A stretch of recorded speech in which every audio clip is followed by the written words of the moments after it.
Mr. Brown, Mr. Connor Brown, could you go into the witness box, please?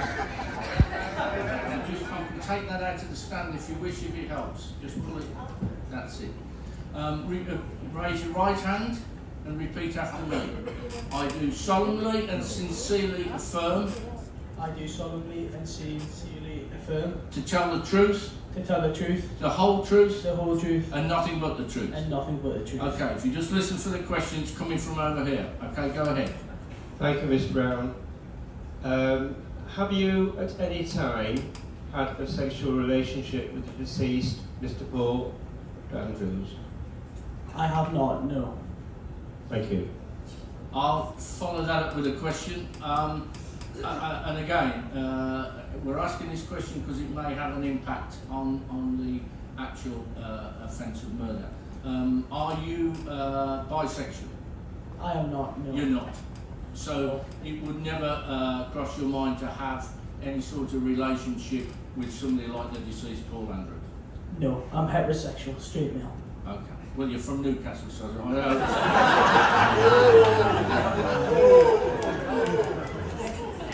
Hey, you ever been to Newcastle? Thank you. Okay, team 2. Do you have a question? If so, for whom, please? I've never had that happen before. Okay, speak clearly into the, put the mic near to your mouth, please. What was your relationship, what was your reaction and how did it make you feel when you found Paul and Linda in bed together? I never found Paul and Linda in bed together, ever. Never. I was never aware of the relationship between those two all the time he was alive. I was only aware of that after his death. Thank you. And how did you feel when you found out, you say on oath, that you weren't aware of any relationship he may or might not been having with Linda, is that correct? That's correct. How did you feel when you found out, when this came out, when some detectives told you that may have been the case? I was really upset. Yeah? I was very upset because he made me feel very, very special and I was the only one. I felt hurt. I felt so hurt that I felt like I'd been betrayed. Okay, so, as I'm the prosecuting counsel, I can ask additional questions. If you had this attitude when you found out, if you, as the detective asked you, if you'd have found out prior to his death that he was having an affair, as it were, behind your back, would you have been hurt and aggrieved as much as you just explained to the detectives? I think I felt very disappointed because I thought he was very trustworthy and honest. And So now it's disappointed rather than you were angry, aggrieved, now you're disappointed. Yeah, because I thought he could tell me the truth. He told me a lot of things in confidence, and I thought that he could have, if he was sleeping with anybody else, that he could have told me. So the point I'm trying to make was, and I am not saying it's the case, but if it was the case that you found out prior to that he was having an affair behind your back, as it were, would it be the case that you could have been angry enough, or? Thank you, Lorraine. When you, as you were the appointed hostess for the party, how did you gain access to the room, or was the room open when you? I had a key to the suite that was given to me on day 2 of this cruise. The day after we got on at Southampton, I could come and go any time I pleased to the suite. Okay, so you were given a key card. Yeah. And can I carry on? Yes. Yeah. And you're saying before you didn't see anybody in the room. What time did you get to the room? On that evening, it was about 10 to 6 that evening. Okay, thank you. Are not backing up your story. I've got no idea. I thought we got on very, very well. I've got no idea why they can't support me in this. It's the truth. Okay, thank you. They don't like you as much as you thought then, do they? Just shows you. Team 6. Affirm, please. There aren't many religious people here, are there? Or perhaps they think that you won't strike them if they don't swear on the Bible and just affirm. But you are still, once you've affirmed, you are still on oath, and anything you say that we find to be untruth, you may be charged with perjury. You know that, don't you? Yes. Okay, if you raise your right hand and repeat after me. I do solemnly and sincerely affirm. I do solemnly, sincerely and affirm. that I will tell the truth, that I will tell the truth, the whole truth, the whole truth, and nothing but the truth. and nothing but the truth. Okay, you can go ahead. In your first interview with us, you told us you returned to the deceased cabin for your key card. This was recorded, so we know it's correct. Further inquiries revealed your key card had been used, and in your second interview, you changed your story. Why? One, I've never had a key card for that room. Two, it was a form, the immigration form for America. We're not talking about the key card to the deceased room. You said you had returned to the cabin to get your key card, which you'd left behind, and it was sat on the table, and Paul handed it to you. It wasn't a key card, it was the form. It was the cruise card in the first interview. The truth, Tell the truth, the whole truth, the whole truth, and nothing but the truth. and nothing but the truth. Okay. Now, we know that you're an accountant, and we know you took the oath to tell the truth. Okay. No, I'm I just think I could confirming. take umbrage. Yeah, well, that's confirming. That's okay. Right. You've got the. Okay, go ahead. Brian, Connor Brown has stated under oath this afternoon that he's heterosexual, that there's nothing sexual between him and Paul Andrews. Yeah. But while in the interview, you told us that Connor was his latest conquest. So can you tell us what proof you have to confirm that? Well, I think it was really him coming out. Speaking to the. It was him coming out of the bedroom during the party. And that's all the proof that you have? Yeah, but you don't need much as an accountant. Sorry, say that again. You don't need much as an accountant, just as a feeling.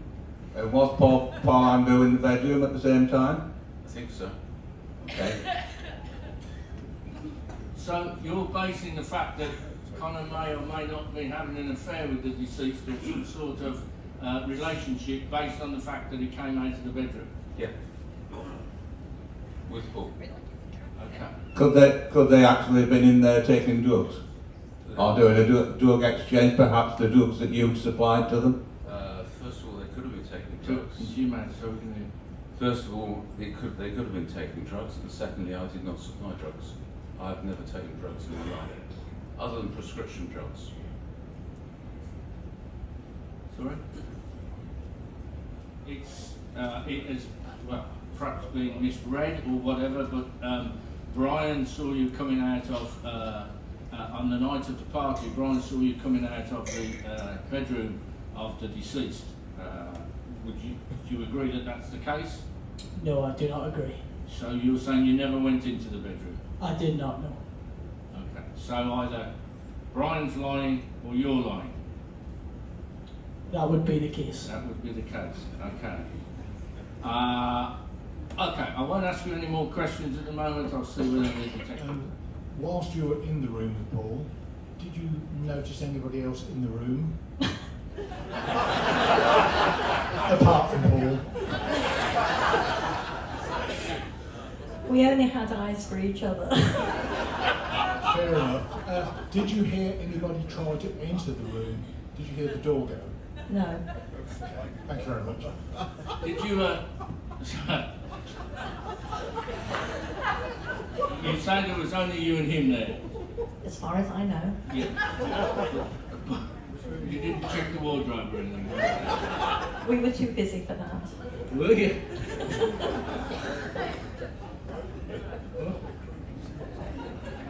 Okay, 13. Okay, go ahead. Good afternoon, Connor. Good afternoon. A little bit nearer to your mouth, that's fine. We're rather confused. You said that you didn't come out of the bedroom, is that correct, on the night of the party? Yes, that's correct. However, you informed us that you held the drugs for the deceased.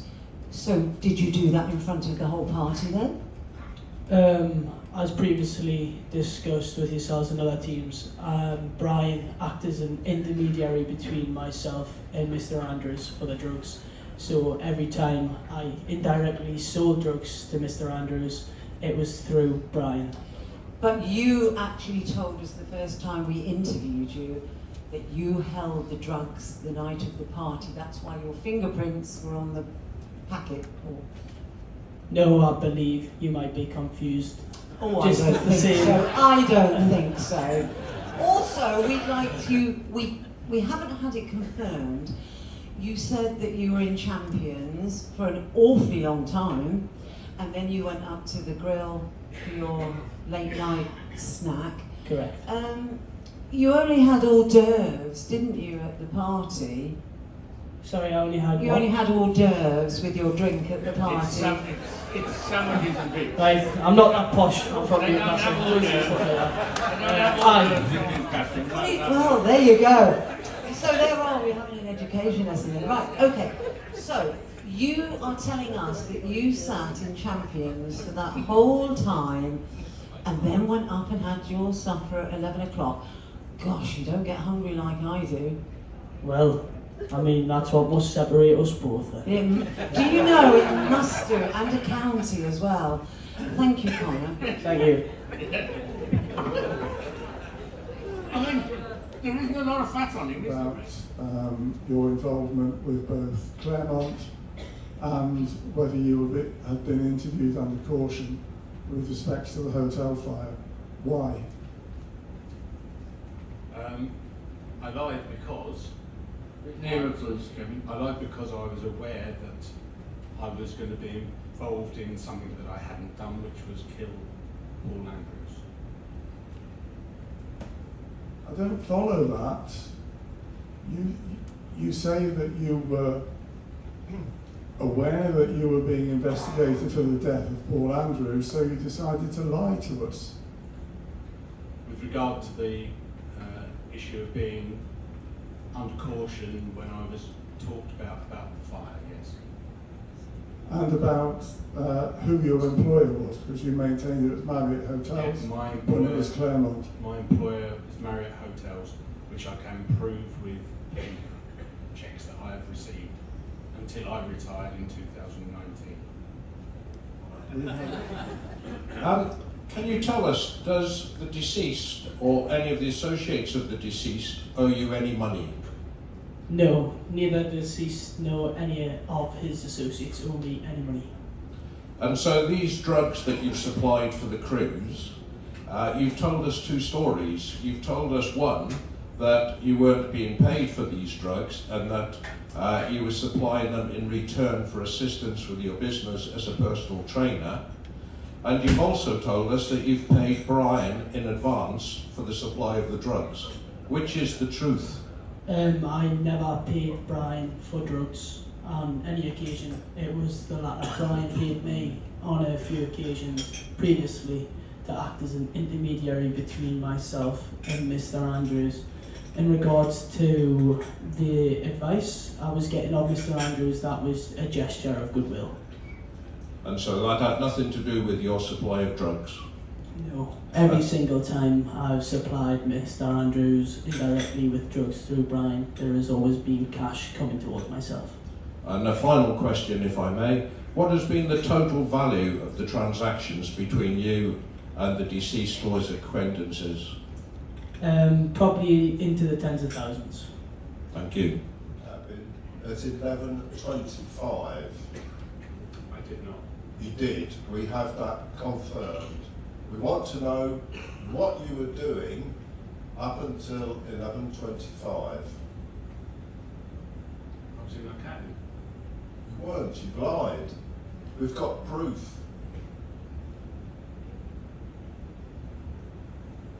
I wasn't. Yeah, I have a cabin till 11:25. I wasn't out of the cabin until 11:25. Does that mean you weren't out of the cabin, you came out at 11:25, or you were saying you were in the cabin? I didn't know anything about that because as far as I knew the case was still ongoing. So I went back to the cabin, to his cabin, to see him, and I left probably nearer to 11:15. And as I got to the cabin, the door slammed shut, and a lady passed me going in the opposite direction. I think I think you had reason to kill him because he was blaming you for the fire. And what you've just said is to pass blame onto somebody else. No, it's You're not. lying through and through, Kevin. I am not. Do you, can I ask a follow-up question? The woman who passed you in the corridor having come out of his cabin, we presume, Yes. do you recognise that person? Yes. And could you point that person out to us? Lorraine. Lorraine. What time was that around? Around about 10:45. Okay. Yeah. 22. Who's it for? Pass. Who's it for? Brian. Brian, please.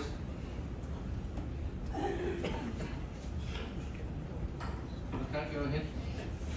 Nearer to your mouth so we can hear. When we asked you if you were jealous of Paul's relationship with Connor, you replied, he's welcome to him. Why were you so bitter? I'm not bitter, I'm not that way inclined. And so if he wants to have a relationship with another man, that's up to him. And in answer to some of the questions that I've been asked. Just a bit nearer. Yeah, in answer to one or two of the questions that the tables have asked me, was I interested? What did Paul try it on with me? And I pointed out to him, I'm bigger than him and fitter than him. Fitter than him? Yeah. He wasn't fat. That's not the point. Oh.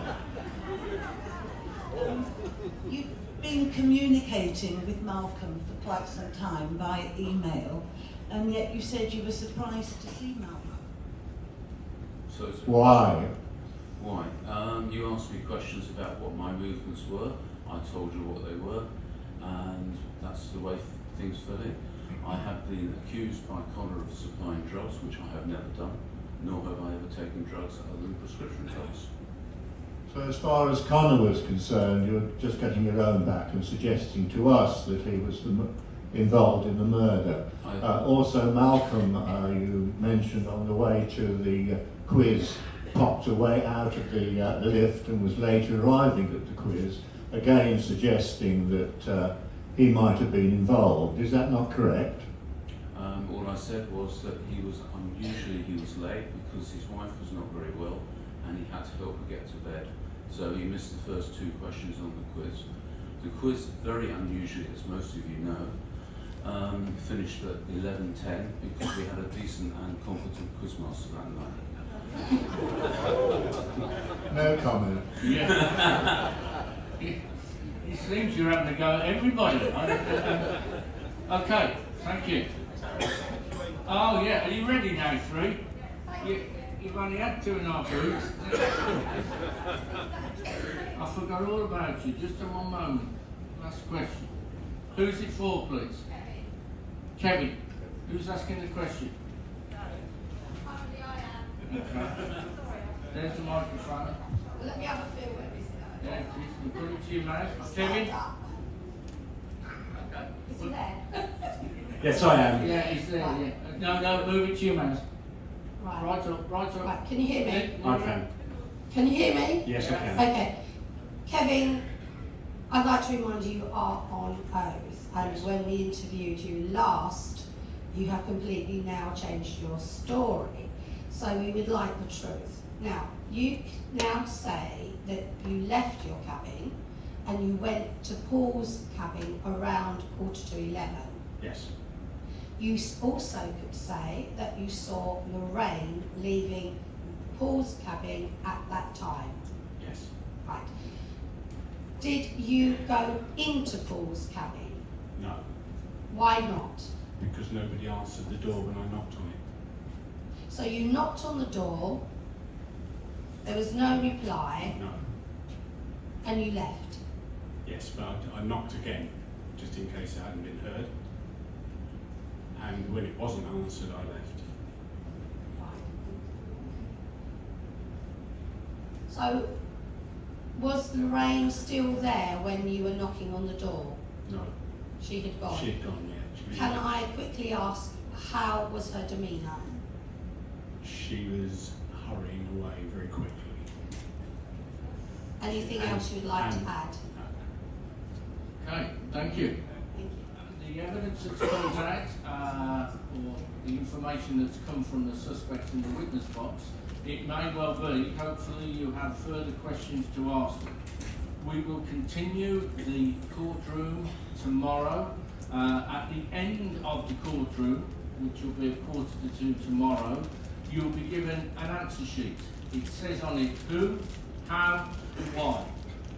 You have to, overnight, to give it back to me at 1 o'clock or 10 to 1 if we come a little earlier on Monday. You have to decide in your teams who did it, how the murder took place, and as important, why. It has to be either a unanimous or a majority decision within your teams, and I will collect the answer sheets on Monday prior to the last session. So tomorrow will be the last day you'll be able to question these suspects, and then I will distribute the answer sheets. So you have gathered a lot of evidence from the suspects today. As in any trial, there has been a discrepancy in some of the evidence that's been given, and as in life, everybody, or not everybody, but a lot of people are pointing the finger at other people, which is what happens, of course. But take away what information you got today. Suspects, thank you for attending the court. I'd like you here at 1 o'clock tomorrow for us to continue the questioning in the witness box. Detectives, I look forward to seeing you around the ship. Enjoy your evening, and I'll see you back again tomorrow. Some have been involved in business, some involved in other ways. They do not know one another. They know one another now because for 3 weeks, 2.5 weeks, they've been suspects in the murder. Again, I repeat, the murderer knows who's done it. The murderer has known from day one. One of these people is the murderer. That person is aware. The others aren't. Because this little bit of advice I give for free, if you do ever commit a murder, don't go around saying you never guessed what I did last night. And again, I do, because it's exactly what I put together to train the police in interview techniques. I try to build up psychological stress. And I mean this with no, I don't mean any disregard to my suspects, but other than Connor. No, listen, and I put myself in this, other than Connor, whoever committed the murder, and is likely, when found guilty, but hopefully by a number of the teams, if not all, that person will subsequently, in reality, would be sentenced to probably a minimum of 15 years imprisonment. It is unlikely the majority of these people would come out having gone in. By age. By age. You see, so if you look at it logically, you know, and we try to make it as real as possible, the murderer is not going to give her or herself or himself up. You know, they're just not. Because whoever's told you prison's not too bad actually, and you get 3 meals a day and a telly, well, yeah, it's a bit like timeshare. The only difference is you share with 4 rather than it sleeps 4. You know, you're sleeping with 4. So, they do not know each other's story to any extent, I have to say, and this happens in real murder inquiries as well, and it's happened before on murder mysteries I've ran. They know what I told them. And then I say, whatever you do with your story, it's entirely up to you. I've not spoken to them once since I briefed them the day before we started the murder.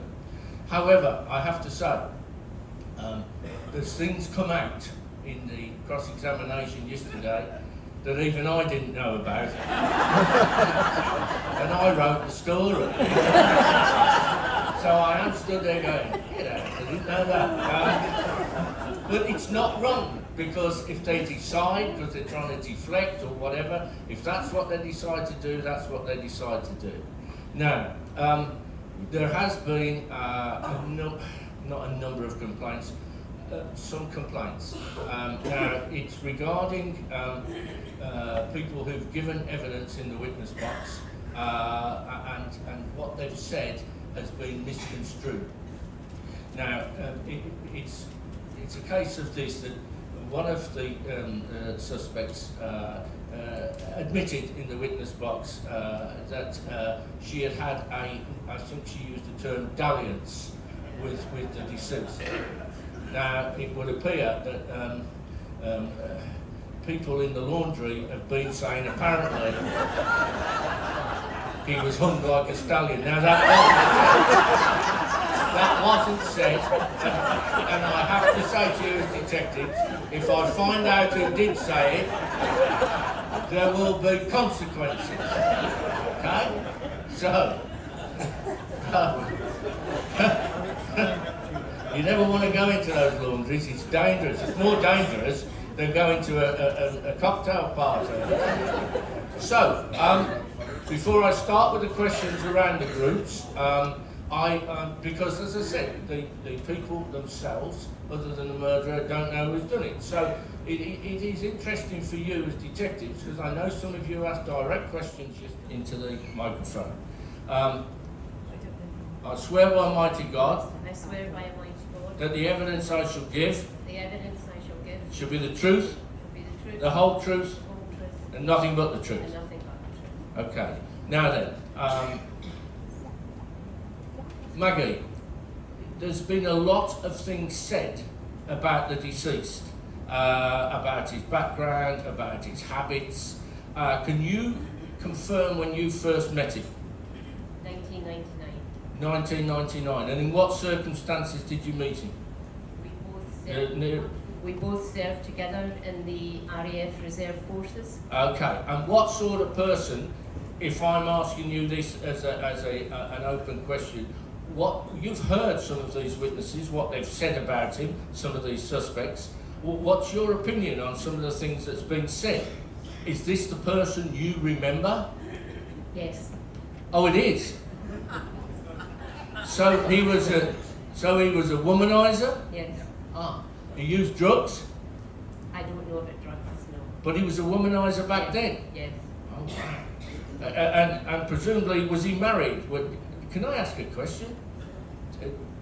Did you have any sort of dalliance? I had a brief encounter. Well,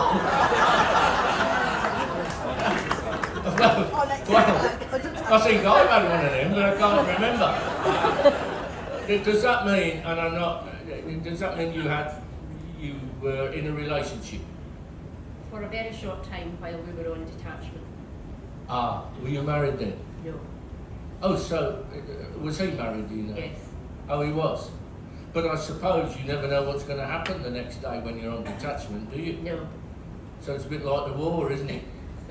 Yeah. You weren't pregnant when you come back, were you? No. No. Okay. So you saw him, but you liked him presumably. What was his character? How would you describe his character? He was a very outgoing, sociable person. Okay. Outgoing, sociable. So a lot of the things that's been said in the witness box and in interview by the suspects, you would probably agree with. Yes, apart from the drugs, I was not aware that. You weren't aware of that. Okay. Is there any reason, Maggie, why you would want to murder the deceased? No. Did you murder the deceased? No. Did you have any sort of relationship with him on this ship? No.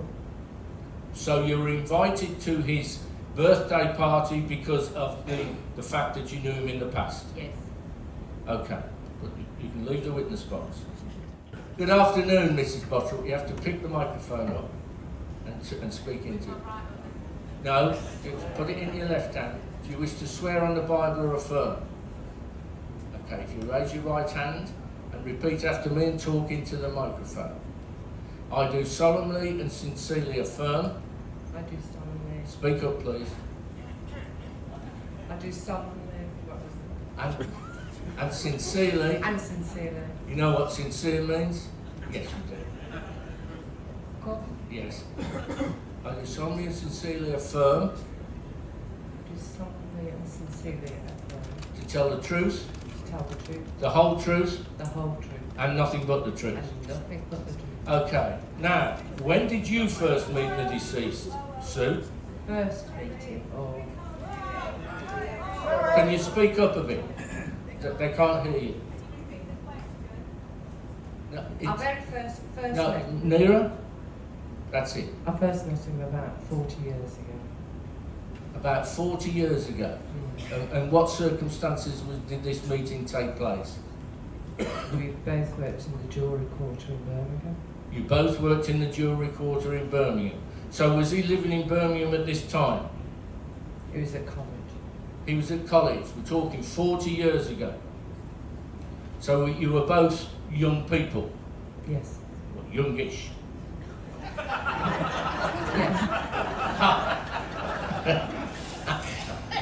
And have you, sorry? Nothing. And have you, prior to coming onto the ship, had you seen him during the preceding 40 years? Yes, we worked together 20 odd years ago. So we've moved on. So 20 odd years ago you worked together. Where did you work together? In Derby. In Derby. And who was that for? What firm? What? So he worked for Rolls-Royce and I worked for Electronic Data Systems. Okay, so he was working for Rolls-Royce and he was seconded to your company, would that be right? No, he was my customer. He was your customer? Okay. So how did you get on with him? Fine. And I asked the question of Maggie, and what kind of person was he, in your opinion? Lovely. Lovely. Lovely in what way? Tactile. Tactile. Tactile. Lovely. Very nice. That lovely. That lovely. Okay. So, you have been interviewed by all these teams of detectives and you've met each day with these suspects. Yes? Correct. Which of these suspects, in your opinion, committed the murder of Paul Andrews? No idea. You've no idea? No idea. You've got no suspicion about any of them? No, they're all really nice people. They're all really... Well, that may be the case, but one of these nice people committed the murder of Mr. Andrews, this nice chap who was tactile, who you got on with very well. What? I find that hard to believe. Do you? Never mind.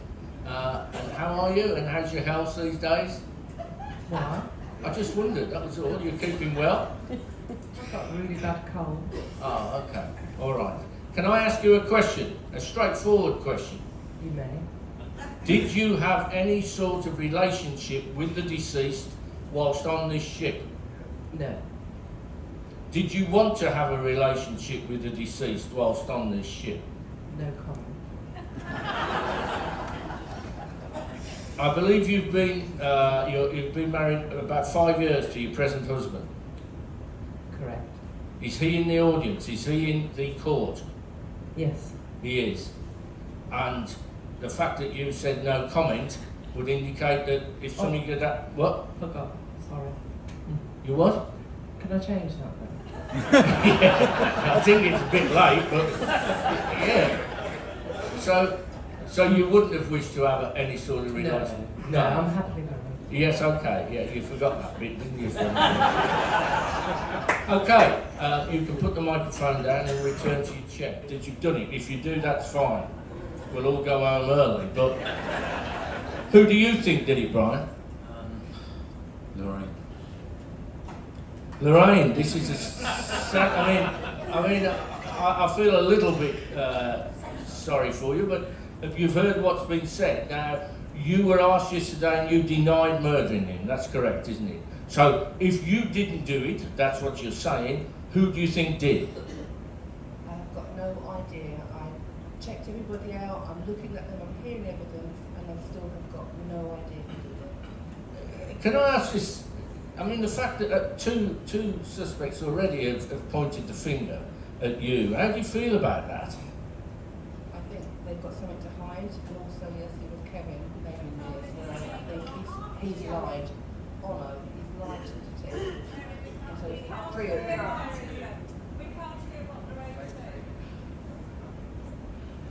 I think they're all trying to cover up each other, and I think I'm an easy target.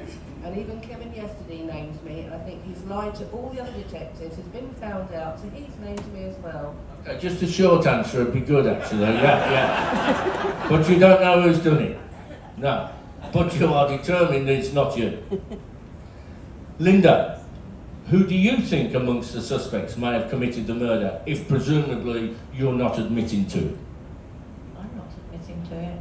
I have no idea, but Lorraine's an easy target. Jenny?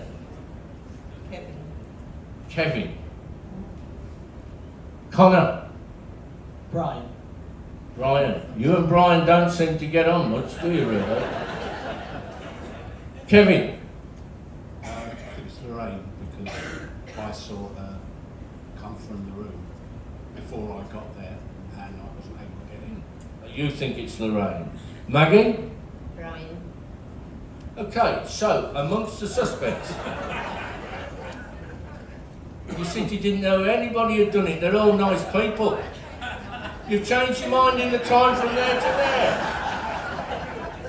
No. My husband left the court, look. He's just come back now. He's obviously very upset. Well, I should think so. So all you wanted me to do was say that in front of your husband, that you, huh? Okay, right. Now, you've seen that one of these suspects is definitely lying because one of these persons committed the murder. So, team one, these are the last questions of any of the suspects. Do you have a question? If so, for who? Okay, Connor, the question's coming from here. Connor, you suggested yesterday that all dealings of drugs went through Brian. Unfortunately, forensic evidence suggests that the bag of cocaine that was found in the bedroom had the fingerprints of Mr. Andrews, of Lorraine, and of you, not Brian. Now, it's impossible to wipe away one set of prints and relieve the rest. Why have you got this thing about blaming Brian? Because obviously you are lying under oath and pointing the finger at Brian. That would be your opinion, however, I've not lied under oath. In regards to Brian's fingerprints not being present on the bag, like previous arrangements, every time I've met Brian, as an intermediary, I've dropped the bag of drugs into his bag, and whatever happens from then on is Brian's business. So whether he touched them directly or not, I can't say. I would not like to speculate. Okay, well, that's an explanation, isn't it, Connor? Team two. This should take some time then. You got your question? What?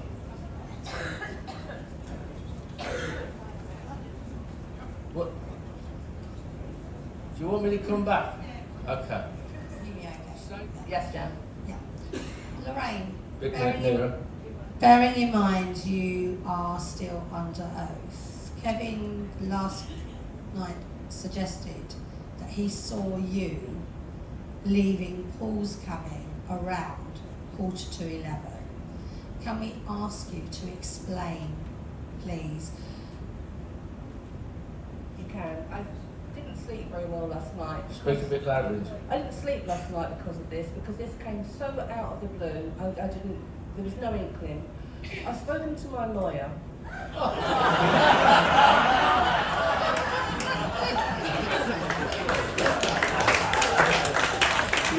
Yeah, go on, you've spoken to your lawyer. There's one question that nobody asked me, and at that cocktail party that night, that was the first time I'd ever met Kevin. Kevin made a pass at me that night. Kevin offered me money to sleep with him.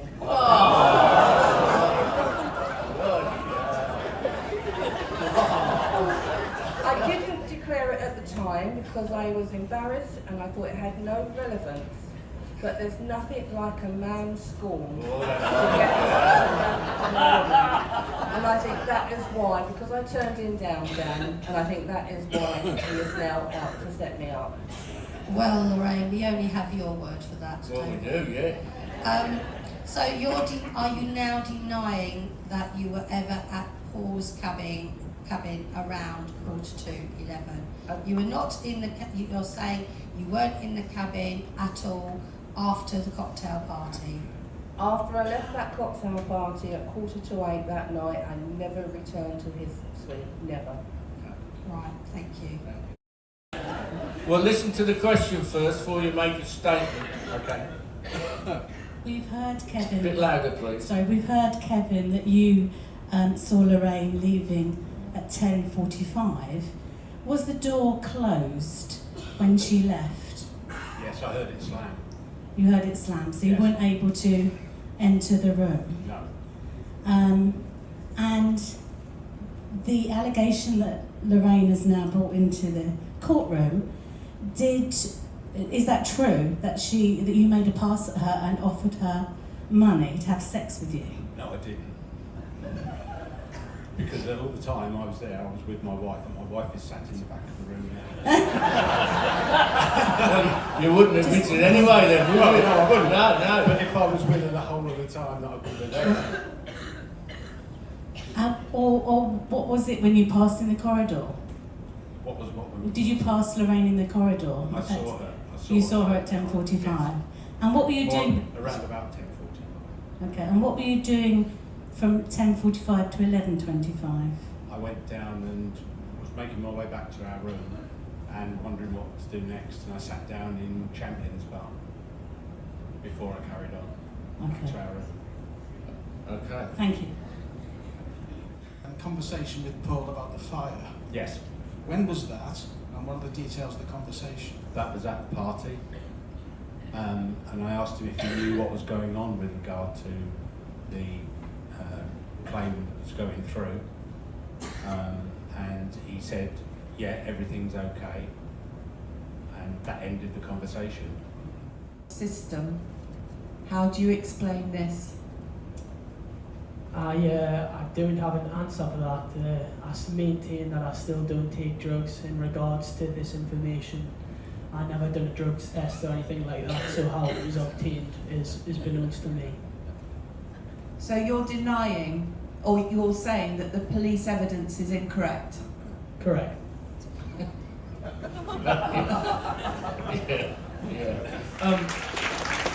I don't think she's acting. I'm not acting. This is her. David. Anyway, no. On the two previous occasions when we interviewed you, you seemed very nervous, and you still seem very nervous. Can I take you back 20 years to the affair, for want of a better word, that you had with the deceased, when he was working for Rolls-Royce and you were working with a data company? Now, this is the first time I've heard anything mentioned about Paul Andrews being in a data company or working for Rolls-Royce or anything else.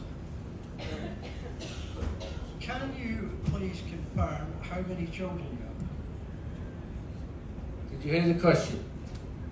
You did. Can you confirm how Two. many? Sorry? Two. Can you refresh our memories as to the ages of these children?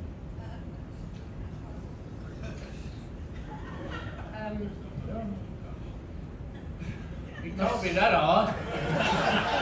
They're your kids. But don't speak it. What? So I have a son 42 and a daughter 44. You expect us to go never?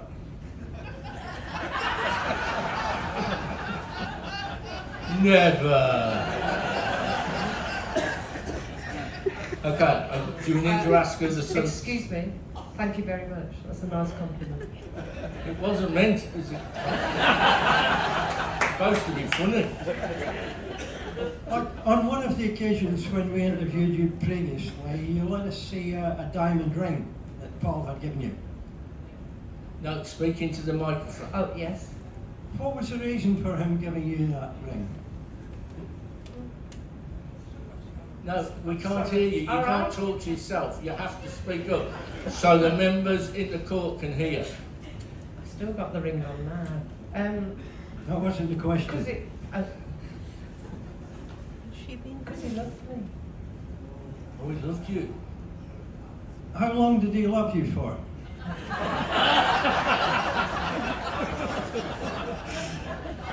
An hour, 2 hours, I mean... I'd be lucky. Well, the first time or the second time? When he give you what? Oh, the ring. Sorry. The second time. Okay, so 3 years. Okay. Is your husband aware of where you got that ring? Do you? No. No. Okay. Okay, thank you. Well, Guilty. it's much clearer now. I knew about it. You have a question? Who? 3 or 4 days, and one of the detectives in the other team, they asked me if I had it, and I obviously told the truth, said yes, and I handed it over to the detective. So you handed it over to detectives? Yes. Yes, you did. We've got proof that the second card was never found. Have you? Yes. You told us the second card was never located. In the first 4 days, but after that it was. We were not informed of that. Didn't I say that the card had been found? Did I? If you asked me, is that right? Well, you didn't ask then, did you? I mean, the card was found.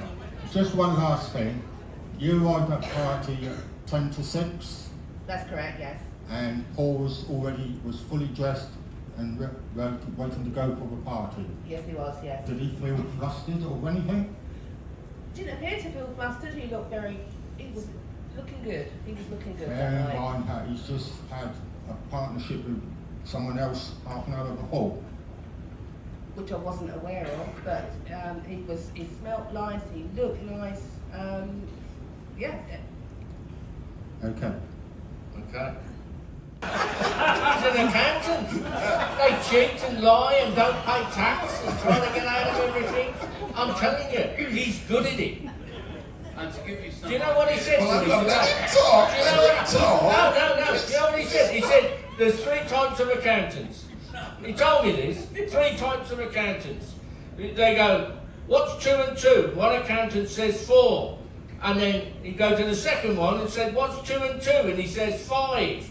And then he goes to the third one and says, what's 2 and 2? And he said, what do you want it to be? Well, That's the type of accountant. I always thought 2 and 2 was 22. Yeah, right. 2 and 2 is 4. He's bent. You can take it for granted, he's bent. Whether he's guilty of murder, that's for you to determine. But you won't get a straight answer from him. We could be here till 4 o'clock. He loves talking. He loves it.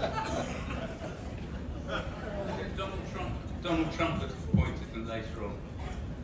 Yeah, you see, waffles.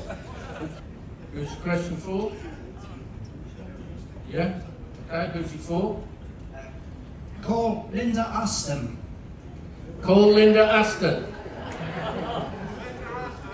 Linda Aston. You're Linda Aston, married woman. Is that so? Yes. And at various times you have been in the employment of the deceased, Mr. Andrews. Is that so? No.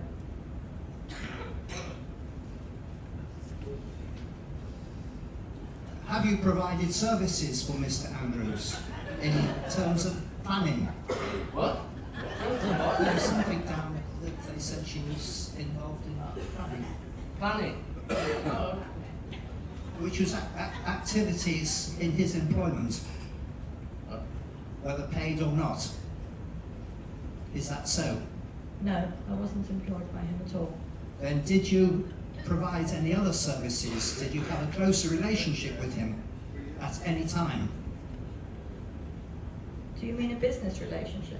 I mean any sort of relationship. I had a personal relationship with him. And isn't it true that you slept with him and broke your marriage vows?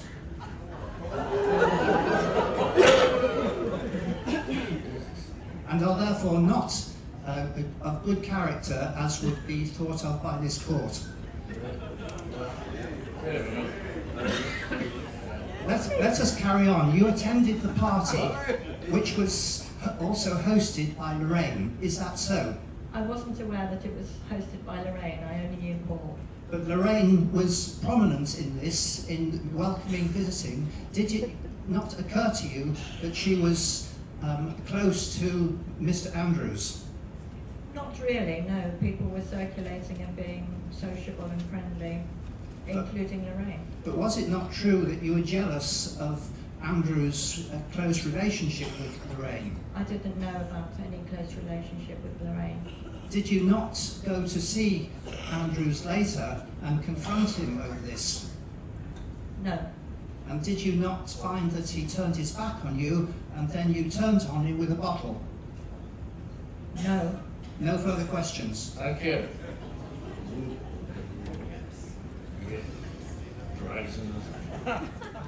We know you weren't happily married as you went back to the suite, and we put it to you that you were enraged that he rejected you, so you struck him with the bottle when he turned his back on you. Are you asking me, did I do Speak that? up, please. We can't hear. Sorry. Yeah. No, I'm not asking. I'm saying that that's what happened. She's making a statement that you were a woman scorned, as the team over there said, because he didn't want anything to do with you, and you were angry, and you went to his, and he turned his back on you and said something like, That's "Get not out." very nice. Yeah, like get out. Like that. What are you doing now? I'm crying. Oh. You're one of the best actresses I've ever seen, I have to say. I mean, the lady's putting it to you that you hit him over the head with the bottle. No. After you drank it. I was going to say, after you drank the content, you would never waste a bottle of wine, would you? Huh? No, I think you're right there. I mean, you'd have drank that first, then hit it. Hello? Are you there? Mark didn't do it. He didn't do it. No, he was a very nice man. Very nice man. Okay, you may sit down. God, and we had to end up with Sue having a drink, didn't we, really, in the story? Okay. What? Why? All the information available and given by the suspects. You have your answer sheets who, how and why. You have to decide in your teams either a unanimous or majority decision, and I need your answer sheets completed by 1 o'clock tomorrow when I will collect them in. The suspects will then be sat at the front here and I will do the revelation. Okay, I will tell you what actually took place. What? Oh, what? Yes, you have to come back, yes. Okay, thank you very much for coming.